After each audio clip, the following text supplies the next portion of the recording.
Okay, I'm going to get right back into it. So I was just basically trying to explain where the monkey culture kind of comes from, and that it's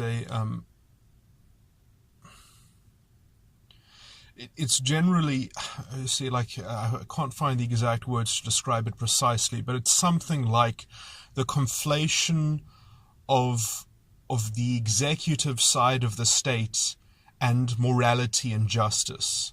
That there's this kind of executive leadership which is the dispenser and the creative source of justice, instead of having a kind of standalone judiciary which is interfacing directly with the morality of an individual, and which an individual can kind of propitiate and develop creatively the legal system.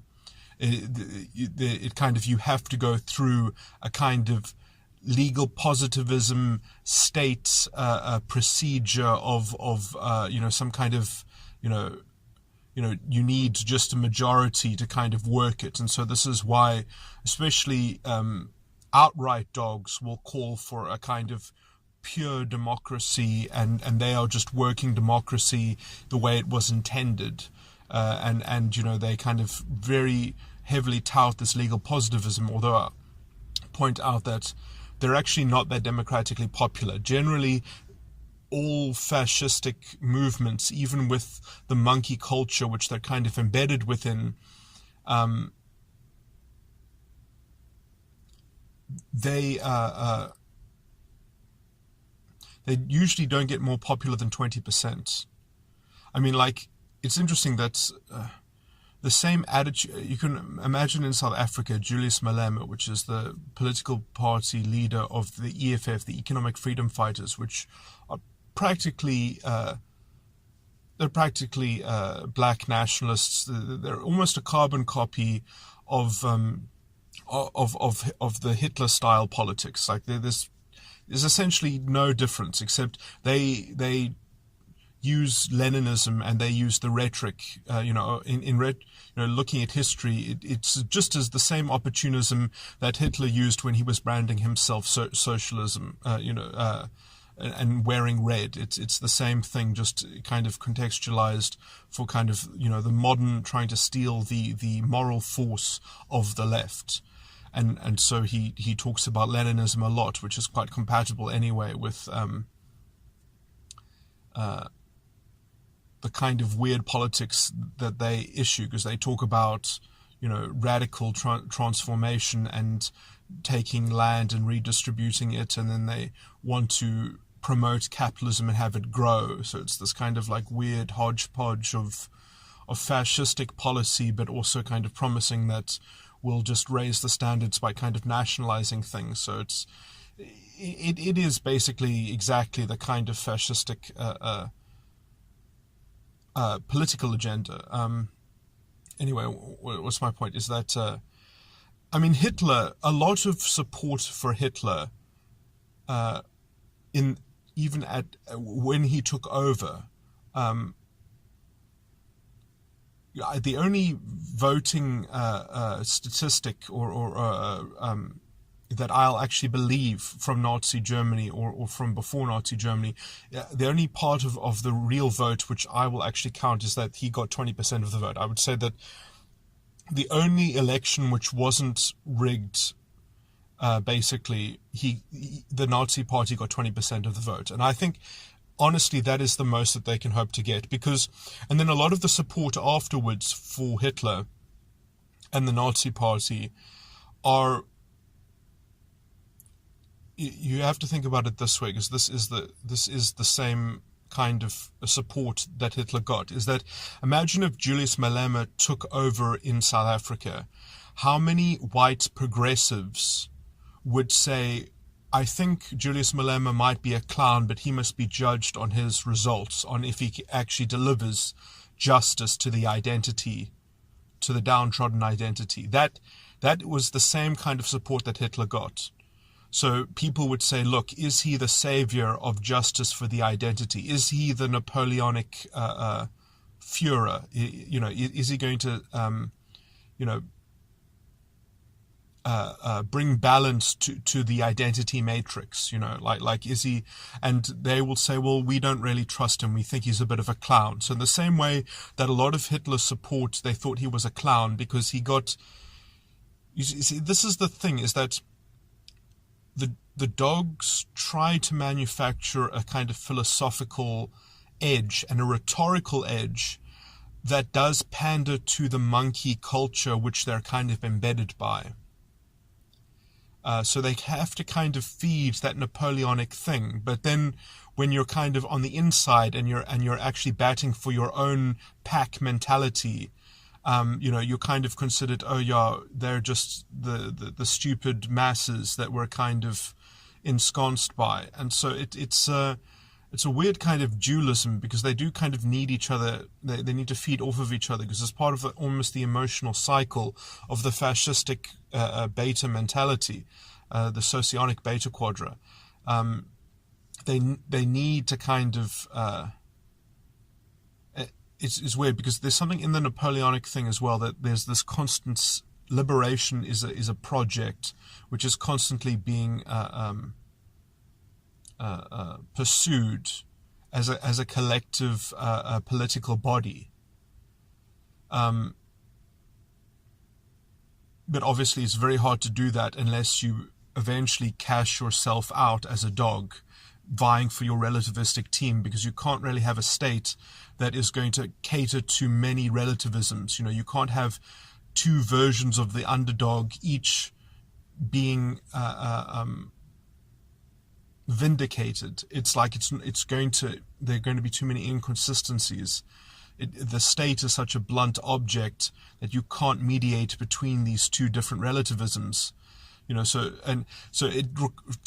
ground its oversimplified version of the world, you can only have one victim identity that is being catered to, because basically you can only paint yourself as some kind of victim. So there are different sorts of victims, which the monkeys understand all the different sorts of victims, but they still believe that there's a program that will kind of rehabilitate all that hurt. So they can see the hurt in the matrix, and they don't differentiate between the different hurts, whereas the dogs are just caring about their particular brand of hurt that they belong to in their relativistic pack, and they know that it's a power game. Whereas the monkeys don't know that it's a power game. For them, it is a justice thing. So, and you can see that culturally there is always a tremendous drive. Now, eventually the fascists do have to kind of be heavy-handed and try to kind of disabuse the general culture of the monkey mentality, because the monkey element will create more and more stupidity, and so you can actually see this within the Nazi Party itself. It had a lot of homosexual party members who were very high up, who were very ideologically into the justice, the monkey side. And then they had to be destroyed. They were destroyed. They were purged from the party as this was kind of clamped down on, because they do try to create an ever closer synthesis, and it doesn't. I mean, you can do that, but it kind of destroys. It doesn't work for the dogs. It only works for the people who kind of want to stay monkeys and want it to be about justice.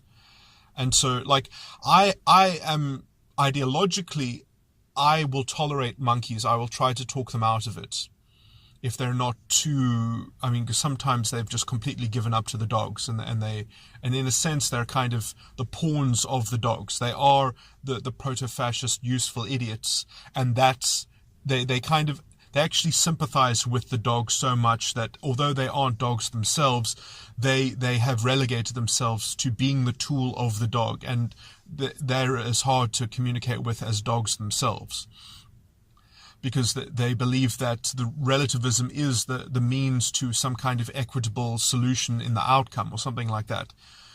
So the point that I'm trying to raise here, talking about this, is is the reason why the dogs eventually clamp down and they kill their useful idiots, or they get rid of them, or they purge them, is because otherwise what you get is the synthesis, this ever closer synthesis between dog and monkey. And what that kind of looks like, I know this sounds so pejorative, but it really is the best way to kind of ground it and understand what's going on, is when you try to be a dog about something which is itself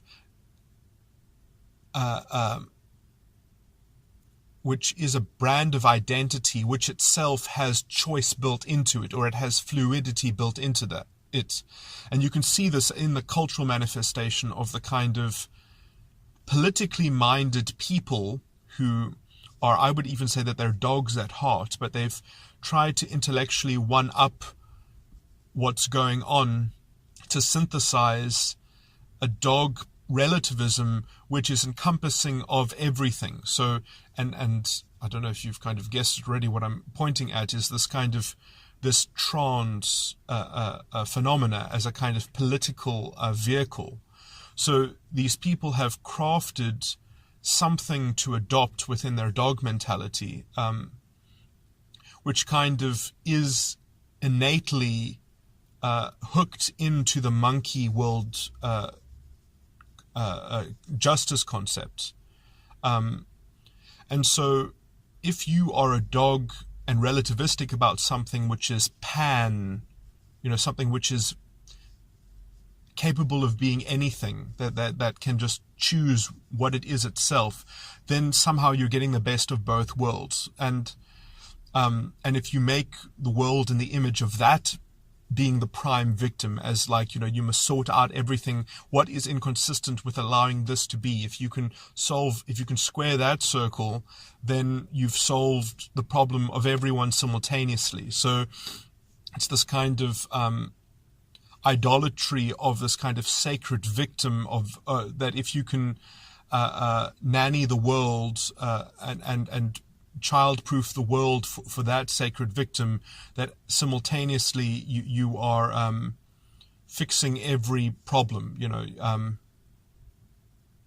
Okay, I don't know if that elaboration is that important, but that is basically so the kind of the trans, the kind of the militant trans person who's this kind of activist, who I don't even think that these people are authentically trans themselves. Let's just say that they are basically beta quadra personalities in socionics, or intuitive feelers in MBTI, or some species of some such thing, and they are primarily wanting to find a dog ideology, and they've just found an ideological mode of being that lets them perpetrate this kind of, I didn't go into it too much, but another aspect of the kind of the dog mentality.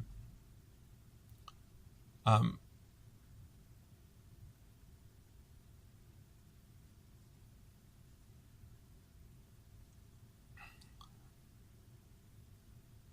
just gone blank. I was thinking about two things at the same time. Is that they need a morality which they can kind of externalize, so that they can force the narrative onto people, and that they can police people, and that they can marshal their in-group. Both of those things are part of marshalling their in-group. So the reason why they need something that they can police and use to attack other people who are wrong is the same thing that they use to kind of force collaboration. And this is the worst part, or the weakest part of their personality, is this kind of like enforced collaboration, and this kind of which is, it has two facets. The one is that it can be militantly used to attack the out group, and it can be used to keep the in-group in line, and they can kind of be this kind of little demagogue on a social level. They can use it to kind of whip their in-group into shape. And this is why a lot of people find them exhausting, is because generally, because these people exist, whether they're in, right now their culture is kind of at the top, is the top dog, as it were. But usually culture is very good at seeing that this form of culture is toxic, and usually it's very good at kind of most people kind of, if they have any kind of competency, if they're not, completely messed around and kind of, and just wishy-washy or whatever, they won't fall for such low energy tactics, is the best way to put it. Such low energy manipulation. They won't put up for this kind of manipulation. But, people have these people in their friend groups sometimes, or associated, like in their cliques or whatever. And they are just very nasty people, because they're always telling you stories about how they're the victim. They're always telling you stories vilifying someone who's done something horrible to them, and within that narrative now you are obligated to do something for them to help support them in their time of need. And a lot of people don't see through these stories, but eventually you get to the point where you realize that these stories are actually manufactured. They're almost choreographed. They are set up in that way. They're usually incredibly fake. And this is linked to, the fake rape charge, these women who will just manufacture stories because sympathy is a currency that you can use as a form of power. And that is basically the dog, the dog schema. That is how the dog operates, and facilitates their pack mentality and enforces a pack mentality onto their surroundings. Now, when this is seen as the only version of culture which is operative, right, then you get some people who are trying to kind of maximize it in some philosophical way, and then they've kind of invented the I'm fluid, trans, I can choose what I want every day of the week or whatever. And that becomes a kind of weird pseudo philosophy of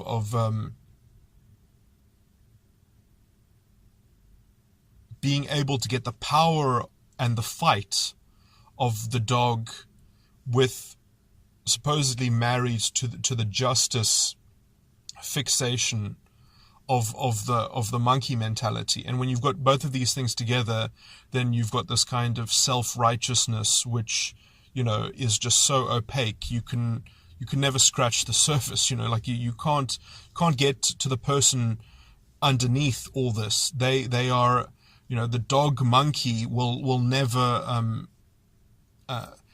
they don't even understand philosophy or reason. They've got rationalizations around anything, so, and they'll just say that, you're fighting, you're not fighting for justice. You don't know what justice is. You're just a brute, and that the dog in them is going to basically overcome you at some point and tear you down, and doesn't even have to listen to you. We're just going to use legal positivism one day to kill people with the wrong opinion. That's basically their edge in some sense. Or they're not going to kill you. They're just going to suffocate you out of everything. They're just going to have mobs and some kind of mob justice and social mobbery that kind of polices things. They just have a kind of Twitter squadron of, we'll destroy your business, we'll destroy everything about you, we'll make lists of, like Gestapo making lists, like secret police making lists against,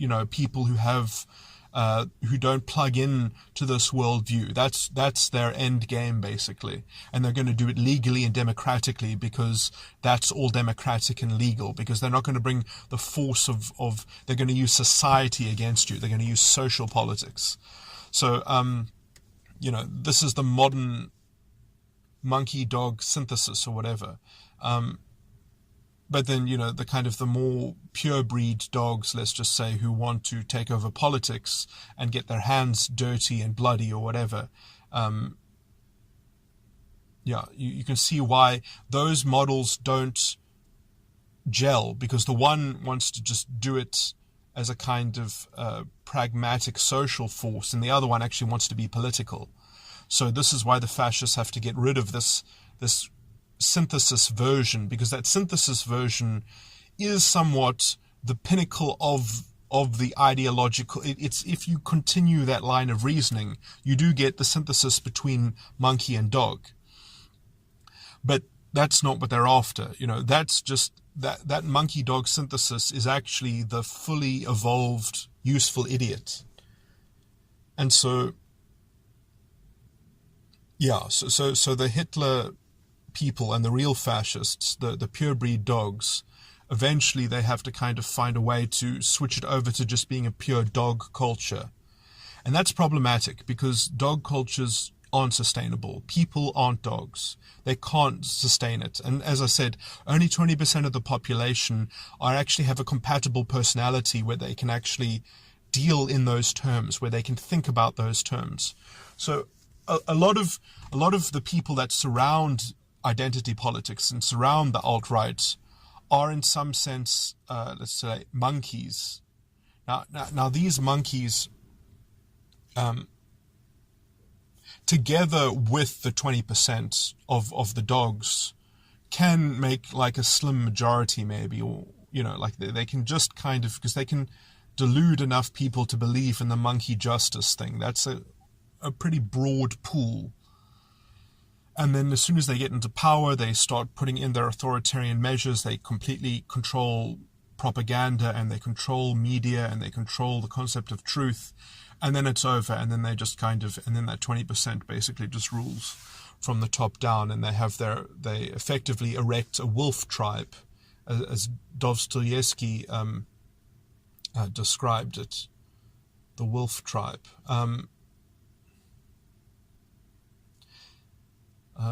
There were some other points that I wanted to bring up on this point. Let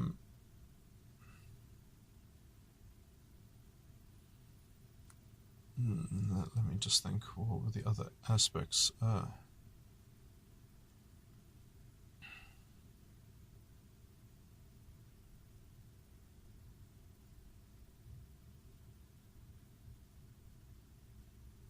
And just by the way, I mean, a lot of people will become monkeys just because they can generate enough sympathy with a dog, as it were.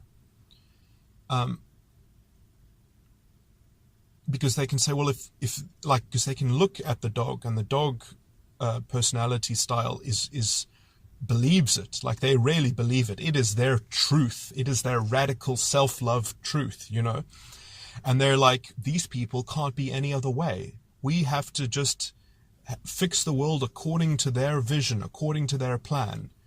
And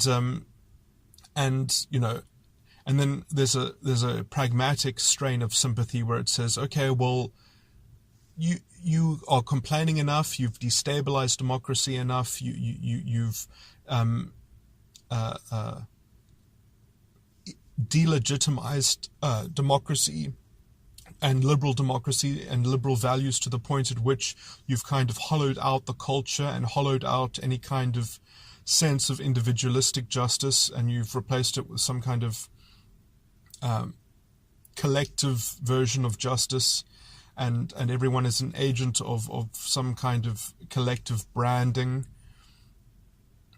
Everyone's experiences must be amalgamated into some kind of statistical shared statistic, where basically everything is just a statistical entity, and it doesn't matter what people do as individuals. It doesn't matter, how people's lives are actually constructed, because it can all just be reduced down to one statistical entity, and you are judged based on that entity. And it's much easier to think about the world and think about solving the world's problems when you're only dealing with a handful of entities, and you can just generalize all the experiences into like three people having a particular drama, which needs to where justice needs to come into play for the victim of that drama. And there are only three actors instead of as many actors as there are individuals in a society. And, you can't create secular standards of actually working out how to apportion benefits and blame and responsibility. Instead, you're going to just have them put on statistical entities of amalgamated experiences, so that if there are any individual actions which don't fit that simplified narrative, you can just cast it out as a statistical outlier, and it's irrelevant because the statistical fact is still predominant. And so you can just basically ignore reality, and you can just pick up this relativistic statistical construction,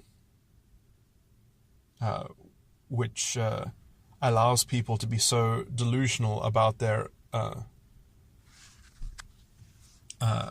grand vision, which they can never get access to in the present and real time. They can only access in their imagination. They can only hypothesize about. And so it works as an underdog philosophy, but it doesn't work. Oh, damn, I'm interrupted and I need to go back to another topic.